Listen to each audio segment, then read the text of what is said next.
Hello guys, मैं mentor Sunil आपका स्वागत करता हूं अपने इस channel Aastha speech and hearing care में।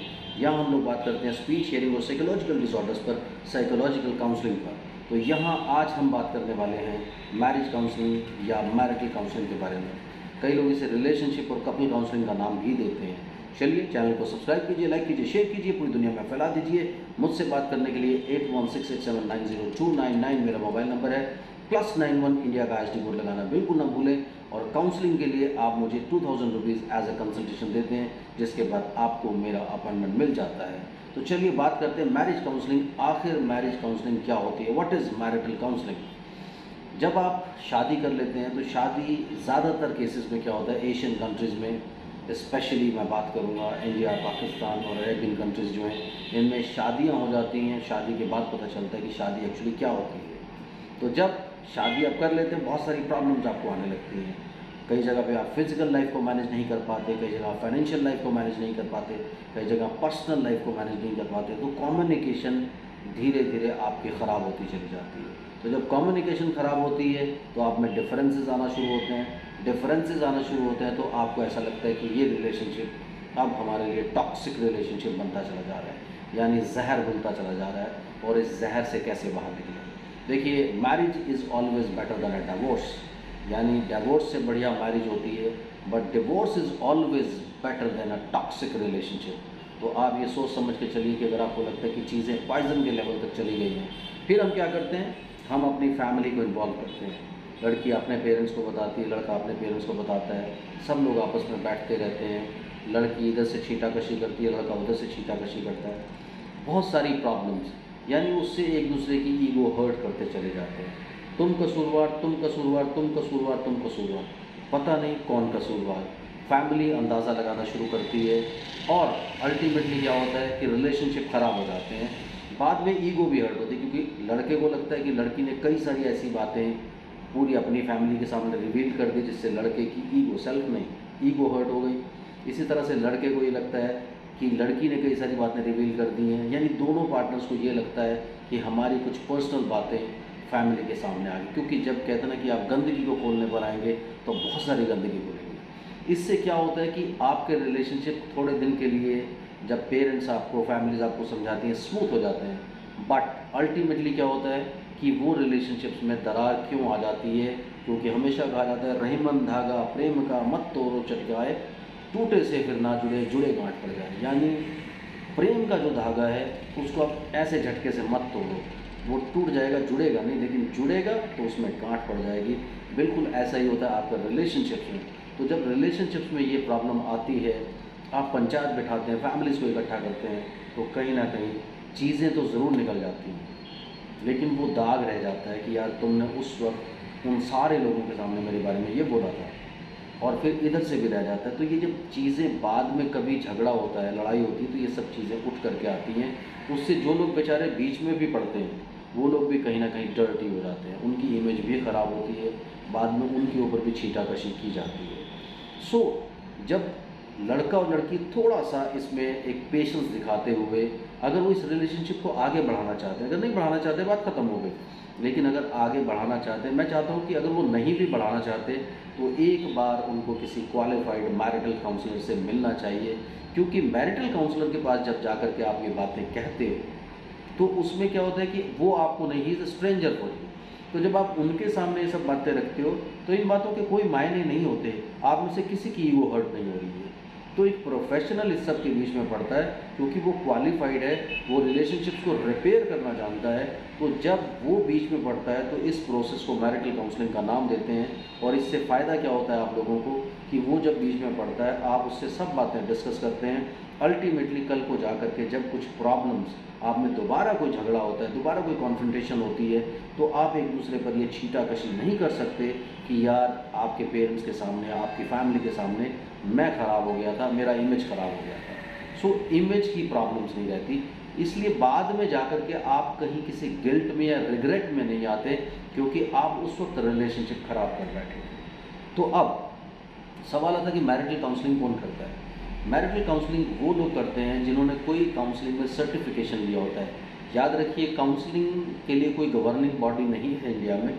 तो काउंसलिंग कोई भी कर सकता है, लेकिन उसके पास कोई सर्टिफिकेशन होना चाहिए, कोई एक्सपीरियंस होना चाहिए, और या फिर कोई कम से कम एक मास्टर्स या पीएचडी या एमफिल, ये कम से कम एक डिग्री होनी चाहिए जो साइकोलॉजी या साइकोलॉजिकल या काउंसलिंग साइकोलॉजी में हो तो बहुत अच्छा है। तो काउंसलिंग का कहीं ना कहीं उसको एक्सपर्टीज़ होना चाहिए, एक्सपीरियंस होना, या कोई प्रोफेशनल सर्टिफिकेशन उसके पास होना चाहिए जो काउंसलिंग कर रहा है। तो उनके पास जब आप जाएंगे, आप उनको अपनी सारी प्रॉब्लम्स बता सकते हैं, वो एक्सपर्ट है इस चीज़ में और आपको काफ़ी अच्छी गाइडेंस वो दे सकते हैं। और काफ़ी केसेस में ये देखने में आया है कि रिलेशनशिप्स नॉर्मली बच जाते हैं अगर आप जाकर के एक बार चांस लेते हैं तो। अब सवाल रहा काउंसलिंग की क्या फ़ीस होती है। नॉर्मली काउंसलर्स जो होते हैं 1 घंटे की काउंसलिंग के 1000 रुपये से लेकर के 5000 रुपये तक चार्ज करते हैं। इंडियन करेंसी में मैं आपको बता रहा हूँ। इंडिया के बाहर आई डोंट नो कितने चार्जेस वो लोग ले लेते हैं, लेकिन इंडिया के अंदर ट्रेंड ये है कि जो स्टार्टर्स होते हैं वो 1000 रुपये तक लेते हैं 1 घंटे में। उसके बाद जो बहुत क्वालिफाइड होते हैं वो 5-5 हज़ार रुपये तक भी लेते हैं 1 घंटे की काउंसलिंग के। दूसरे कुछ काउंसलर ऐसे होते हैं जो फैमिली में आपकी आकर के इन्वॉल्व होते हैं। जैसे आप चाहते हैं कि फॉर एग्जांपल काउंसलर जो है वो बिलोंग करता है दिल्ली को, और उसे पार्टी को बॉम्बे में बुलाना चाहती है, लुधियाना में बुलाना चाहती है, कहीं और बुलाना चाहती है, तो उसमें क्या होता है कि वो अपना पूरा दिन का चार्ज करता है। वो चार्जेस नॉर्मली 10,000 से लेकर के 50,000 60,000 तक कुछ भी हो सकते हैं डिपेंडिंग अपॉन द रिक्वायरमेंट्स। फिर वो पूरा दिन आपके साथ स्पेंड करता है। उसमें काउंसलिंग का क्या प्रोसेस होता है, एक घंटा वो लड़की के साथ, 1 घंटा लड़के के साथ, 1 घंटा लड़के की फैमिली, 1 घंटा लड़की की फैमिली, और अल्टीमेटली पूरी फैमिली के साथ। तो ये फैमिली थेरेपी का नाम भी इसको दे सकते हैं, लेकिन उस केस में फैमिली विलिंग होना चाहिए बीच में इन्वॉल्व होने की, या लड़का और लड़की विलिंग होने चाहिए फैमिली को इन्वॉल्व करने के लिए। तो ये सारी की सारी चीज़ें आप कंसिडर कर सकते हैं। अब सेशंस की जहाँ तक बात आ जाती है, जब आप सेशंस की बात करते हैं, सेशंस ऑनलाइन भी हो सकते हैं, सेशंस ऑफलाइन भी हो सकते हैं, सेशंस इंडिविजुअल भी हो सकते हैं। जैसे आप चाहते हैं कि कोशिश पहले यही की जाती है कि पहला एक सेशन जो है वो लड़की के साथ और दूसरा एक सेशन लड़के के साथ होता है, और फिर उनको कंबाइन किया जाता है, क्योंकि अल्टीमेटली उनको तो इकट्ठा करना होगा ना। तो फिर सेशंस कई सारे हो सकते हैं, डिपेंड करता है कि कितनी रिक्वायरमेंट है, कितना डैमेज हो सकता है, हो चुका है, और कैसे उसको रिपेयर किया जाएगा। तो सेशंस पे डिपेंड करता है कि कैसे आप उन सेशंस को लेने वाले हैं। So lot of session can be there. एक सेशन से कई बार काम, 2 सेशन से काम नहीं चलता है, तो कुछ सेशंस तो लड़की के साथ, कुछ सेशन लड़के के साथ, कुछ सेशन दोनों के साथ। जब फैमिली इन्वॉल्व होते हैं तो कुछ सेशन फैमिलीज के साथ भी हो सकते हैं। तो सेशन इस तरीके से चलते हैं। तो ये डिपेंड करता है कि सेशन कितने देने पड़ रहे हैं, उसका कॉस्टिंग कितना आ रहा है। थेरेपिस्ट आपको या काउंसलर आपको ऑप्शन देता है कि आप उसको पैकेज में कर लें, उसको मंथली में कर लें, कैसे आप उसको डिवाइड कर सकते हैं। वो आपको इकोनॉमिकल एक कंफर्ट होता है कैसे आप उसमें जाना चाहते हैं। तो जब काउंसलिंग स्टार्ट होती है तो आपके कई सारे इश्यूज बीच में आते हैं जिनको कंसिडर किया जाता है। अल्टीमेटली काउंसलर आपको काफ़ी सारी ऐसी टेक्निक्स बताता है जिससे आप अपने रिलेशनशिप्स को बेटर कर सकते हैं। और ये देखने में आया है कि जब भी प्रोफेशनल काउंसलर इन्वॉल्व हुआ है, आप लोगों को डेफिनेटली फ़ायदा उसमें मिलता है। इसलिए हमेशा कोशिश करिए कि जब भी आपके रिलेशनशिप में कुछ ऐसी प्रॉब्लम्स आ रही हैं तो आप किसी प्रोफेशनल काउंसलर को ही इंक्लूड करने की कोशिश कीजिए, उसी को शामिल कीजिए अपनी इस प्रॉब्लम में, ताकि वो आपको एक प्रोफेशनल गाइडेंस दे सके। प्रोफेशनल गाइडेंस से फ़ायदा क्या होता है कि आपकी जो प्रॉब्लम्स होती हैं वो एक ऐसी जगह पर जाकर के डंप हो रही है। क्योंकि देखिए, जब भी आप लोगों में प्रॉब्लम्स हैं, अब प्रॉब्लम्स तो ऐसी होंगी ना जो आप किसी के सामने, फैमिली के सामने कहेंगे तो बात वही आ जाएगी कि अल्टीमेटली किसी न किसी की ईगो हर्ट हो रही है। लेकिन जब आप काउंसलर के पास कहेंगे, काउंसलर आपकी भी सुनेगा, काउंसलर उनकी भी सुनेगा, और बातें वहीं डंप हो जाएंगी।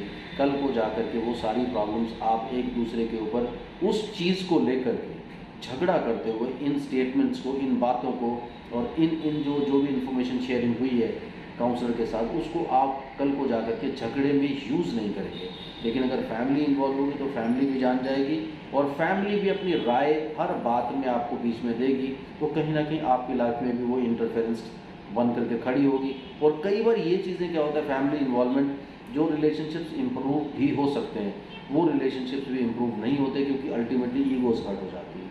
सो सेल्फ रिस्पेक्ट और ईगो में एक छोटी सी लाइन होती है, वो क्रॉस नहीं होनी चाहिए। इसलिए बेटर है कि आप काउंसलर को इन्वॉल्व करें।